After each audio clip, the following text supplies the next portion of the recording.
1952년 시험 비행을 시작한 B-52 스트라토포트리스는 미군이 운용하는 전략 폭격기 중 가장 오래된 기종으로 하늘 위 요새라는 뜻을 지니고 있다. 이름에서도 알 수 있듯이 B-52 폭격기는 엄청난 위용을 자랑한다. 길이 49m, 넓이 56m, 무게는 무려 221톤으로 웬만한 대형 여객기와 맞먹는 수준의 규모다. 8개의 엔진이 달린 이 대형 폭격기는 항속거리가 16,000km에 달하며 최대 31톤 이상의 폭탄을 탑재 가능해 융단 폭격이 가능하다.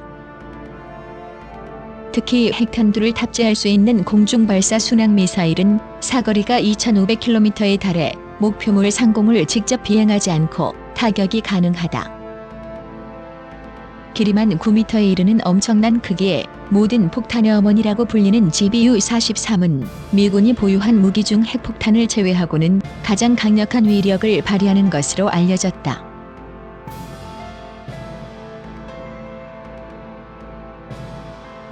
지난 2013년 한반도 상공에서 B-52 폭격기가 북한 타격을 가정한 모의폭격 훈련을 벌였고 북한은 재차 출격 시 군사적 대응을 하겠다는 성명을 발표했다.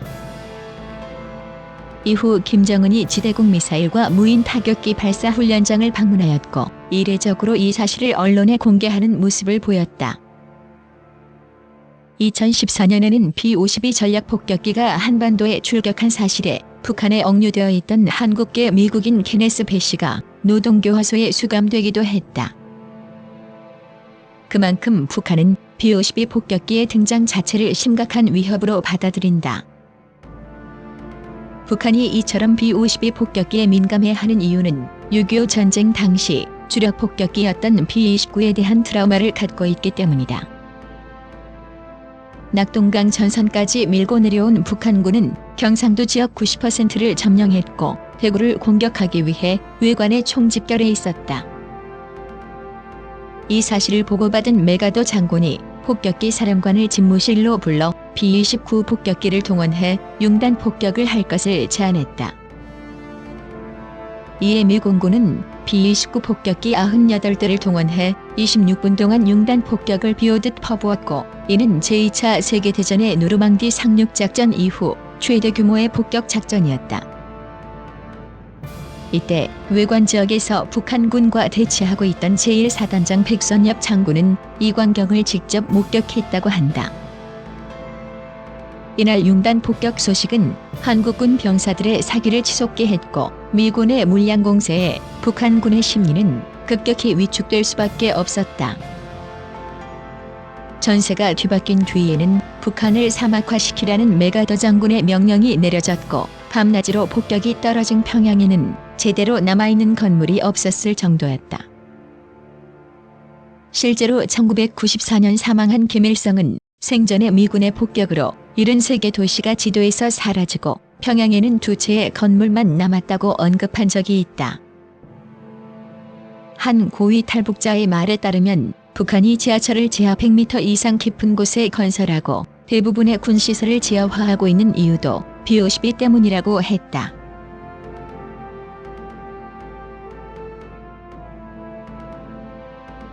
B-52 폭격기는 1950년대였던 미소냉전 시기에 미국이 소련과의 핵전쟁을 대비해 공중에서의 핵보복 체제를 구축하려는 계획으로 개발됐다. 미 전략공군 사령부에 소속돼 핵공격 임무를 전담해왔으며 소련이 핵공격을 했을 때 즉각 보복 타격이 가능하도록 24시간 북극 상공을 비행하고 있었다.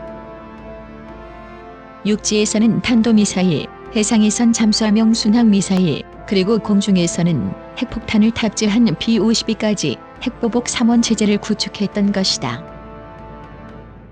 하지만 1955년부터 실전 배치된 B-52는 워낙 오랜 시간을 운용했다 보니 그동안 수많은 퇴역 위기가 있었다.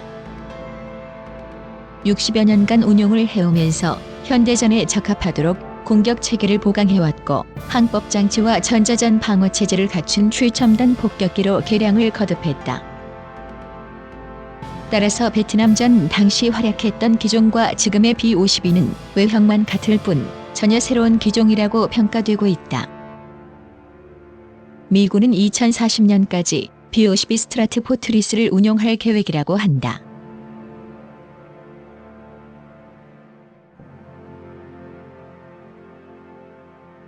미군의 공습이 시작되면 언론에서 가장 먼저 소개하는 기체가 바로 B-2 전략 폭격기다.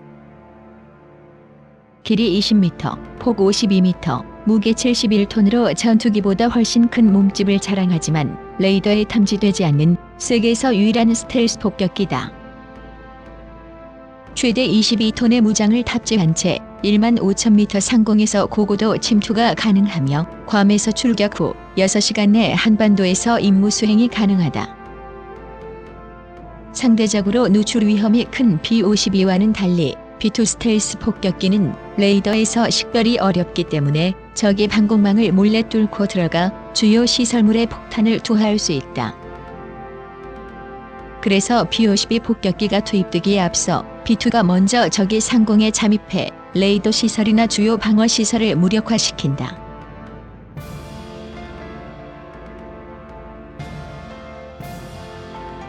B-2 스피릿이라는 공식 명칭을 가진 이 비행기는 독특한 외형 때문에 검은 가을이라고도 부른다. 미국에서의 생산 비용은 약 7억 4천만 달러이지만 해당 구입 가격은 무려 24억 달러에 달해 세계에서 가장 비싼 비행기로 알려져 있다. 이 금액은 중소국가의 1년 국방비 예산과 맞먹는 수준이자 F-15 전투기 20대를 살 수 있는 가격이다. 생산 비용과 구입비가 큰 차이가 나는 이유는 B-2 폭격기를 개발하는데 무려 50조 원의 개발 비용이 들었기 때문이다. 1997년부터 B-52를 대체할 것으로 예상됐지만 워낙 가격이 비싸 2000년 이후로 생산이 중단되었고 현재 미군에서도 20대만 운용되고 있다.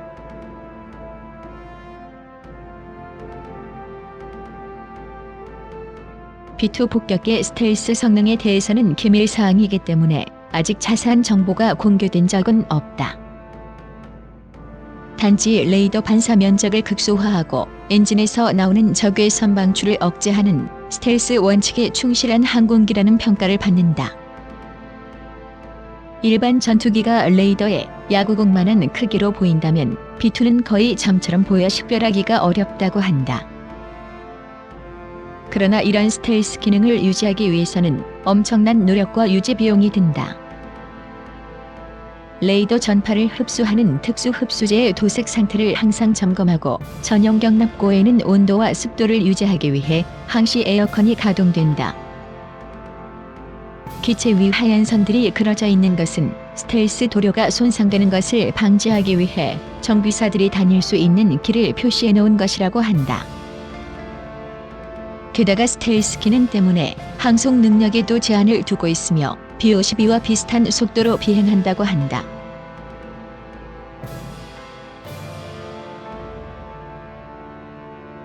북한을 벌벌 떨게 만드는 폭격기가 B-52라면 김정은이 가장 두려워하는 전략 폭격기는 B-2 스피릿이다. 지난 2013년 3월 독수리 연습 일환으로 미국 미주리주 화이트맨 공군 기지에 있던 B-2 폭격기가 한반도까지 날아와 훈련용 폭탄을 서해상에 투하하고 돌아간 적이 있다.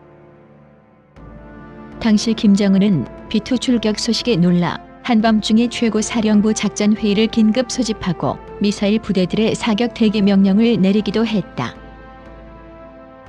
강력한 스텔스 기능을 갖춘 B-2는 북한의 방공망이 집중 배치된 핵시설이나 미사일 기지, 평양 주석궁 등을 타격 목표로 삼고 있다. 유령처럼 북한 상공에 나타나는 B-2 폭격기 앞에서는 북한의 방공망도 무용지물인 것이다. 특히 B-2 폭격기에는 김정은이 가장 무서워할 무기가 실려 있다. 미국이 오직 B-2 폭격기에만 탑재할 수 있도록 개발한 B-61-11 전술핵 폭탄은 벙커버스터형 기술이 적용돼 김정은을 비롯한 북한 지도부가 숨을 것으로 추정되는 지하시설을 파괴시킬 수 있다. B-61-11의 최대 폭발력은 무려 340킬로톤에 달하며 2020년부터는 명중률이 대폭 향상된 스마트 핵폭탄 B-61-11을 탑재할 계획이다.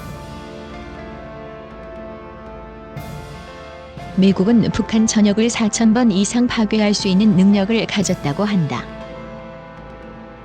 폭격기 외에도 세계 최강 전투기라 불리는 F-21 랩터가 김정은의 집무실을 직접 타격할 수 있으며 최근에는 해군 특수부대 네이비 실팀이 김정은 잠수작전을 훈련 중에 있다.